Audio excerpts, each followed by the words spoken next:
CL में काम करता है, उसके हिसाब से हम लोग को 4 पहिया वाहन चाहिए, सोना की चेन, अंगूठी और 2 लाख रुपए पैसा चाहिए, तभी हम लोग शादी करेंगे, वरना नहीं करेंगे। हम लोग को दहेज चाहिए तो शादी नहीं होगा। अभी तो दुख है, पता नहीं हो कहाँ लोग करेंगे। अब दूसरा। नमस्ते, मैं आंचल और आप देख रहे हैं द छत्तीसगढ़। आज हम आपके सामने ला रहे हैं छत्तीसगढ़ के अंबिकापुर से एक ऐसी खबर जो समाज के लिए एक गंभीर सवाल खड़ा करती है। शादी के मंडप में सजी दुल्हन के सपने उस वक्त चकनाचूर हो गए जब दूल्हे और उसके परिवार ने दहेज में गाड़ी और 2 लाख रुपए की मांग रख दी। मांग पूरी न होने पर बारात बिना शादी किए ही लौट गई। आइए सुनते हैं हमारे संवाददाता आसिफ अली की एक खास रिपोर्ट जो अंबिकापुर जिला सरगुजा से हमारे लिए कहानी लेकर आए हैं।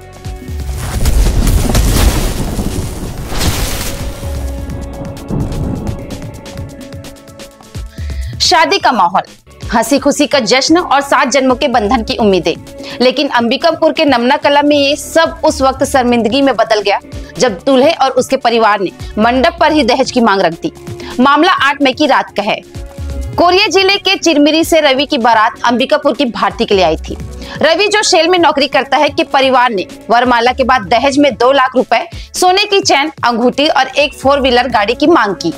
जब लड़की पक्ष ने ये मांग पूरी करने में असमर्थता जताई तो दूल्हा और बाराती बिना शादी किए ही वापस लौट गए।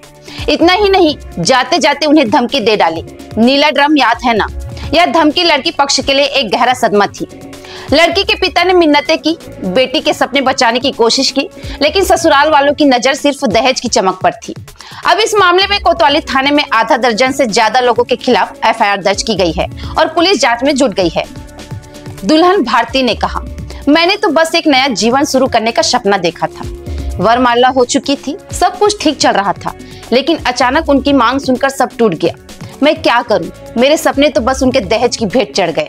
चिरमिरी हल्दीबाड़ी से आया हुआ था और जमाला तक हो चुका था हम लोग का सब चीज। फिर उन्होंने अचानक से दहेज की मांग की हम लोग से। हम लोग का तो इतना हैसियत था, पहले से कोई डिमांड भी नहीं की थी कि हम लोग को कुछ चाहिए करके।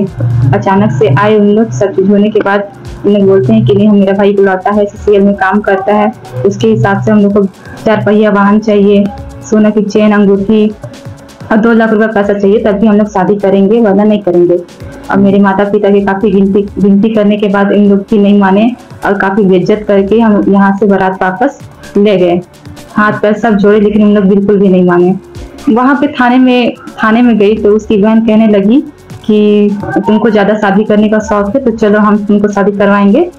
अब बाकी तुमको नीला ड्रम का केस याद है ना? अब दहेज दूसरी लड़की से ही मांग ना करे और किसी के साथ ऐसा भी ना हो, बस मैं ही चाहती हूँ, मेरे को बस नया चाहिए। लड़की के पिता, हमने अपनी बेटे के लिए सब कुछ तैयार किया था, लेकिन उनकी लालच ने हमारी इज्जत और बेटी के सपनों को कुचल दिया।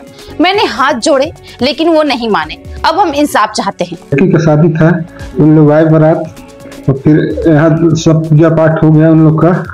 तो शादी के टाइम में उन लोग दहेज मांगने लगे। अब दहेज का बात हुआ नहीं था। अब उसके बाद उन लोग आपस भाग गए। हम लोग को दहेज चाहिए तो शादी नहीं होगा। अभी तो दुख है, पता नहीं हो कहाँ लोग करेंगे। अब दूसरा फिर शादी करेंगे कि नहीं करेंगे, जो खर्चा बर्चा है वो भरपाई करें। अनमोल सिंह एएसपी ढिल्लो ने कहा, इस मामले में कोतवाली थाने में एफआईआर दर्ज की गई है। हमने सभी आरोपियों के खिलाफ दहेज अधिनियम के तहत कार्यवाही शुरू कर दी है। जांच चल रही है और जल्द ही दोषियों को सजा मिलेगी।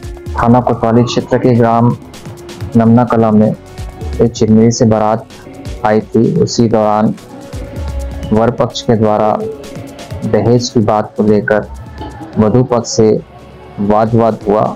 उक्त संबंध में थाना कोतवाली में शिकायत प्राप्त होने पर दहेज प्रतिषेध अधिनियम की धाराओं के तहत प्रकरण दर्ज किया गया है। उक्त प्रकरण में विवेचना की जा रही है। ये मामला सिर्फ एक परिवार की कहानी नहीं, बल्कि उस सामाजिक कुर्ती का चेहरा है जो आज भी बेटियों के सपने को दहेज की आग में झोंक देता है। सवाल ये है कि आखिर कब तक समाज में ऐसे लोग बहू को लक्ष्मी नहीं बल्कि धन लक्ष्मी मानते हैं।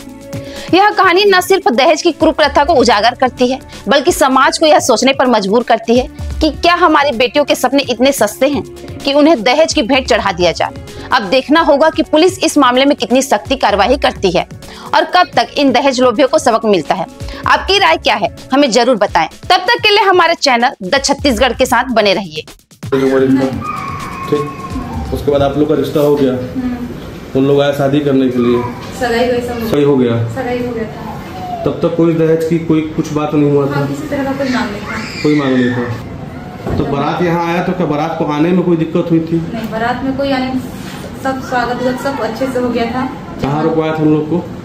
उन लोग आए थे डायरेक्ट बारात लेकर। बुक किए थे अपन की अपना किए थे उन लोग? हम लोग इंतजाम कर दिए थे, लेकिन उन लोग अपना कर दिए बाद में। आप लोग पैसा दे दिए थे? नहीं, हम लोग पैसा दिए थे। हम लोग हम लोग नहीं कर पाएंगे, आप लोग देख लीजिएगा। तो फिर बारात आया? हाँ। शादी कहाँ होना था? ये जन्म के फार्म में हो रहा था, पार्टी सब वहीं हुआ था, मंडप छत में गड़ा था हम लोग का। जन्म दिन हो रहा हाँ, था? खाना पीना सब वहीं हुआ था, जयमाला ही वहीं हुआ था। आपको भी बता दूं कि मैं भी इसी मोहल्ले का हूँ। मेरा घर खाली टंकी के उस पार है। मेरा नाम सोनू केदार है। कोई टेंशन लेने की बात नहीं है, ठीक है? पूरा चीज़ खुल के बताइएगा क्या हुआ क्या नहीं, डरने की कोई ज़रूरत नहीं है। उन लोग आए, शादी का पूरा तैयारी हो गया था। हाँ। काम चल रहा था कि नहीं हो रहा था? हो चुका था, सब हो चुका सब हो था। चुका था। तो मंडप में बैठना था, साथ फेरा लेना था। हाँ, बस। तो फिर अचानक क्या बात निकला उन लोगों की तरफ से कि आप क्या बोले उन लोग अचानक से आए, फिर उसके बाद तैयार करने लगे हम लोग। फिर अचानक से यही दहेज की मांग करने लगे कि मेरा भाई इकलौता है, SSCL में हम लोग को ये चाहिए, गाड़ी चाहिए, चेन चाहिए, अंगूठी चाहिए, पैसा चाहिए, ऐसा करके लोग मांग करने लगे। गाड़ी कौन सा, मतलब छोटी गाड़ी मांगे थी बड़ी गाड़ी? बड़ी गाड़ी मांगे थे। 4 व्हीलर? हाँ।